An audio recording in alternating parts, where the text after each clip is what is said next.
Je peux prédire ton futur. Pas besoin de marque de café, de carte de tarot ou de boule de cristal. La seule chose que j'ai besoin de faire est observer pendant quelques jours. Et ensuite, je pourrai prédire ton avenir. Maintenant, tu te demandes sûrement, mais comment est-ce possible? Voici la réponse. Ce sont tes habitudes. Tu vois, on ne peut pas contrôler directement notre futur. Mais ce que l'on peut contrôler, ce sont nos habitudes. Et ensuite, nos habitudes peuvent déterminer notre futur. Une fois que je saurai quelles sont tes habitudes, c'est seulement à ce moment-là que je serai capable de te dire assez précisément à quoi va ressembler ta vie dans les prochaines années. Ce n'est pas pour rien que l'on parle du pouvoir des habitudes.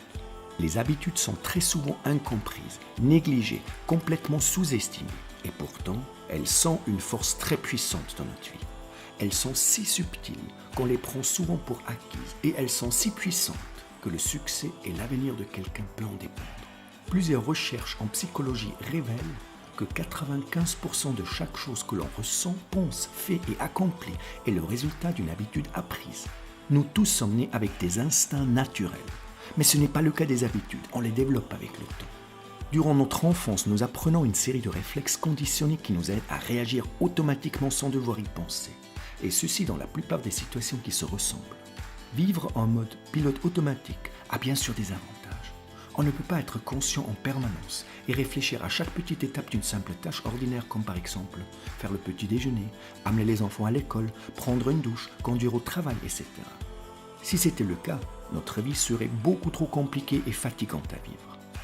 Nos habitudes et nos routines nous permettent d'économiser une énorme quantité d'énergie et de gagner du temps. Elles nous aident à rester sains d'esprit et à pouvoir gérer la plupart de nos situations de façon raisonnable. De cette manière-là, nous n'avons pas besoin de nous concentrer sur des choses sans intérêt. Cela nous permet de pouvoir concentrer toute notre énergie mentale sur des tâches plus exigeantes et créatives. Les habitudes peuvent donc être d'une grande aide, aussi longtemps qu'il s'agit de bonnes habitudes. Prends par exemple un athlète de haut niveau ou un artiste reconnu. Son signe distinctif ou son trait de caractère le plus important est sa mentalité d'entraînement hors norme. Un sportif ou un athlète répète ses techniques de base encore et encore, jour après jour, aussi longtemps qu'il le faut, jusqu'à ce que ces techniques soient entièrement automatisées et qu'elles puissent être ensuite utilisées sans aucun effort et instinctivement dans le feu de l'action. Les musiciens, chanteurs ou comédiens, eux, répètent jour après jour pendant des heures les mêmes morceaux ou textes avant d'être capables de les jouer avec émotion et créativité sur scène. Toi aussi, tu peux conditionner tes réflexes automatiques et inconscients pour qu'ils puissent ressembler à ceux d'un champion.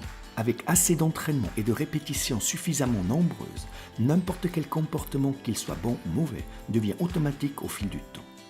Cela veut dire que même si nous avons développé la plupart de nos habitudes de manière inconsciente, en voulant par exemple imiter nos parents, nous pouvons également décider de vouloir changer ces habitudes de manière consciente. De la même façon que tu as appris tes habitudes, tu peux aussi désapprendre celles qui ne te font pas du bien. Comme l'a expliqué Aristote, nous sommes ce que nous faisons de manière répétée. L'excellence n'est donc pas une action, mais une habitude. Alors, si tu aimerais exceller dans un domaine de vie quelconque, tu dois retourner à la source et commencer avec tes habitudes dans ce domaine. Car c'est par ici que se passe le fondement de tout succès ou échec. Tout commence avec les habitudes. Voici l'habitude la plus importante que tu devrais à tout prix développer. Prendre du temps pour toi. Et ceci tous les jours pendant 1 heure. Du temps pour entraîner corps, cœur et raison. Participe au 5 Club Challenge. Si tu as aimé cette vidéo, partage-la avec tes amis et abonne-toi à notre chaîne YouTube et à notre page Facebook. Si tu es nouveau parmi nous, bienvenue, tu as trouvé l'endroit où des centaines de personnes se donnent rendez-vous pour ensemble devenir la meilleure version d'eux-mêmes. Alors, si tu n'es pas encore inscrit, rejoins-nous. Maximus Daily est complètement gratuit.